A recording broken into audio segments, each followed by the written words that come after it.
الحمد لله الذي هدانا لهذا وما كنا لنهتدي لولا أن هدانا الله أما بعد فأعوذ بالله من الشيطان الرجيم بسم الله الرحمن الرحيم وما لي لا أعبد الذي فطرني وإليه ترجعون صدق الله العظيم۔ آج ہم انشاءاللہ 23واں پارہ شروع کریں گے اور اس کا مختصر خلاصہ اور تفسیر آپ لوگوں کے سامنے بیان کریں گے، اور اس کے جو اہم ٹاپک ہیں، مطلب اہم سبجیکٹ جو اس بارے میں مینشن ہیں، اس کو بھی تھوڑا ایکسپلور کر کے بتائیں گے۔ تو اس بارے میں 4 حصے ہیں۔ پہلا حصہ سورہ یاسین کی باقی آیتوں پر مشتمل ہے، دوسرا حصہ مکمل سورہ صافات پر مشتمل ہے، اور تیسرا حصہ مکمل سورہ صاد پر مشتمل ہے، اور چوتھا حصہ سورہ زمر کا ابتدائی حصہ پر مشتمل ہے۔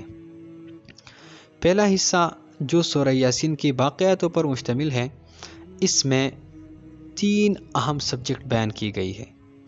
پہلا سبجیکٹ یعنی مضمون، اس میں حبیب نجار کا قصہ ہے کہ ایک بستی والوں نے اپنی 3 انبیاء علیہم السلام کو جھٹلایا۔ پھر ان کی قوم کا ایک شخص تھا جس کا نام حبیب نجار تھا، تو انہوں نے اپنی قوم کو، اپنے لوگوں کو بہت سمجھانے کی کوشش کی کہ یہ انبیاء حق ہے، یہ کتاب حق ہے، یہ جو باتیں کر رہی ہے یہ حق ہے، آپ لوگ ان انبیاء پر ایمان لے آئے۔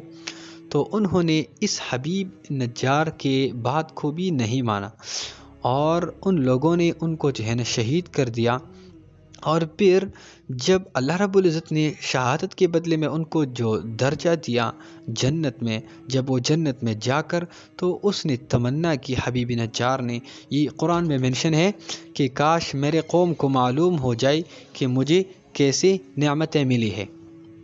دوسرا سبجیکٹ جو یہاں بیان ہوا ہے وہ ہے اللہ تعالیٰ کی قدرت کی کچھ دلائل۔ ان میں سے پہلا دلیل یہ ہے کہ مردہ زمین جسے بارش سے زندہ کر دیا جاتا ہے۔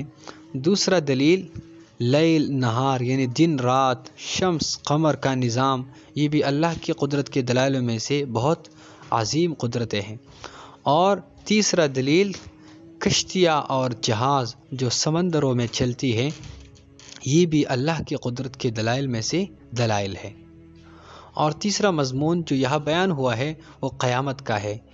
اس میں محشر کی ہولناکیاں بیان کی گئی ہے، سور پھونکے جانے کا تذکرہ ہے، اور یہ بھی بتایا گیا کہ اس دن مجرموں کے منہ پر مہر لگا دی جائیں گی، اور ان کے اعضاء ان کے خلاف گواہی دیں گی۔ تو یہ 3 اہم سبجیکٹ سورہ یاسین کے باقی حصے پر جو ہے نا حصے میں بیان ہوا ہے۔ دوسرا حصہ جو مکمل سورہ صافات پر مشتمل ہے، اس میں تقریباً 2 اہم سبجیکٹ بیان کی گئی ہیں۔ پہلا سبجیکٹ میں جہنمیوں کا باہم لعن طعن اور جنتیوں کا خوشگوار مکالمہ بیان فرمایا گیا ہے۔ دوسرا مضمون جو یہاں بیان کیا گیا ہے وہ ہے انبیاء کرام علیہم السلام کے قصے۔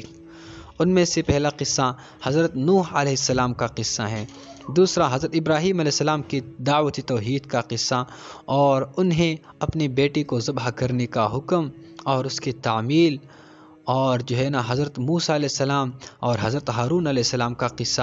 اسی طرح حضرت الیاس علیہ السلام کا قصہ، جنہیں شام میں ایک ایسی قوم کے طرف نبی بنا کر بھیجا گیا تھا جو بعل نامی بت کی عبادت کرتے تھے۔ اور اسی طرح حضرت لوط علیہ السلام کی قوم کے شہوت پرستی کا قصہ، اور لاسٹ میں حضرت یونس علیہ السلام کی مچھلی کی پیٹ میں ہونے کا قصہ یہاں بیان اللہ رب العزت نے فرمایا ہے۔ تو یہ 2 اہم سبجیکٹ اللہ رب العزت نے سورہ صافات میں مینشن کی ہے۔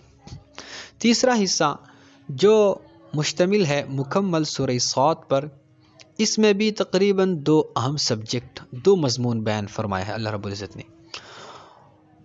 وہ 2 مضمون تو جس طرح کہ ہم نے پچھلے بھی بیان کیا تھا کہ سارے قرآن کا خلاصہ 4 چیزیں ہیں: توحید، رسالت، اور بعث بعد الموت یعنی موت کے بعد جو زندگی شروع ہوتی ہے، اور چوتھا چیز جو سارے قرآن کا خلاصہ میں مذکور ہے وہ ہے تقدیر۔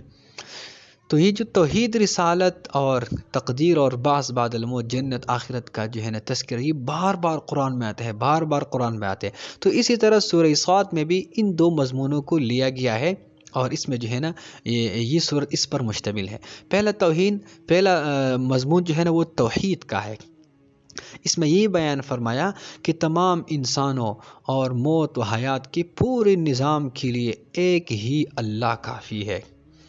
اللہ جب اپنے امر کن سے کسی چیز کو وجود میں لانا چاہتا ہے تو وہ کسی چیز کے لیے محتاج نہیں ہوتا، اور اپنے امر کن سے جو ہے نا ہر چیز کو وجود میں لا سکتا ہے، اور اللہ کسی کا محتاج نہیں ہے۔ دوسرا مضمون رسالت کا ہے کہ جس میں نبی کریم صلی اللہ علیہ وسلم کو تسلی دی گئی ہے، اور پھر اس کے بعد قریش کی مذمت بیان کی گئی ہے، اور تسلی کے طور پر اللہ رب العزت نے حضرت داؤد علیہ السلام کے لشکر کا قصہ بیان فرمایا، اور حضرت ایوب علیہ السلام کے صبر کا قصہ بیان فرمایا، اور اس کے ساتھ ساتھ دیگر انبیاء کرام علیہ السلام کی قصے بھی اللہ رب العزت نے اس رسالت کے مضمون میں ذکر فرمائی ہے۔ اور مقصود ان سارے قصے واقعات کا نبی کریم صلی اللہ علیہ وسلم کو تسلی دینا تھا۔ چوتھا مضمون اس پارے کا جو مشتمل ہے سورہ زمر کے ابتدائی حصے پر، اس میں بھی دو اہم سبجیکٹ ہیں۔ پہلے سبجیکٹ میں قرآن کی عظمت بیان فرمائی ہے، یعنی پہلا مضمون وہ ہے جس میں اللہ رب العزت قرآن کی عظمت کو بیان کرنا چاہتا ہے، اور دوسرا مضمون توحید کا ہے۔ یہاں بھی توحید جو ہے نا اللہ رب العزت نے دوبارہ مینشن کی۔ توحید ایک بہت اہم اور جو ہے نا ایک وہ کہتے ہیں نا the most important subject of Quran جو ہے نا وہ ہے توحید۔ دوسرا the best and the most important subject Quran کا جو ہے نا وہ ہے رسالت ہے۔ تو یہی وجہ ہے کہ توحید اور رسالت جو ہے نا بار بار قرآن میں ذکر کیا جاتا ہے۔ تو سورہ زمر کا اس حصے میں بھی دوسرا مضمون توحید ہے۔ اس میں یہ بھی بیان فرمایا گیا ہے کہ اللہ تعالیٰ انسان کو ماں کی پیٹ میں 3 تاریکیوں میں پیدا فرماتے ہیں۔ اللہ اکبر۔ اور یہ بھی بیان فرمایا کہ مشرک کی مثال اس غلام کی سی ہے، جو مشرک مطلب جو توحید کا منافی زندگی گزارتے ہیں، اس کی مثال اس غلام کی سی ہے جس کے کئی آقا ہو، کئی خدا ہو، کئی معبود ہو، کئی الہ ہو، اور موحد کی مثال اس غلام کی سی ہے۔ موحد کا مطلب وہ جو توحید کو مانتا ہو، تو اس کا مثال اس غلام کی سی ہے جس کا ایک ہی آقا ہو۔ اور اسی مضمون پر جو ہے نا اللہ رب العزت نے اس پارے کا اختتام فرمایا ہے۔ تو یہ 4 حصے تھے جو اللہ رب العزت نے اس بارے میں منشن کیا ہے، اور ہر حصہ کا جو ہے نا ہم نے الگ الگ خلاصہ اور اہم جو ٹاپک اس صورتوں میں، اس حصوں میں جو بیان فرمایا اللہ رب العزت نے، ہم نے اس کو جو ہے نا تھوڑا ایکسپلور کر کے آپ لوگوں کے سامنے ذکر کیا۔ امید ہے انشاءاللہ آپ کو اس سے فائدہ ہوگا۔ وآخر دعوانا ان الحمد للہ رب العالمین۔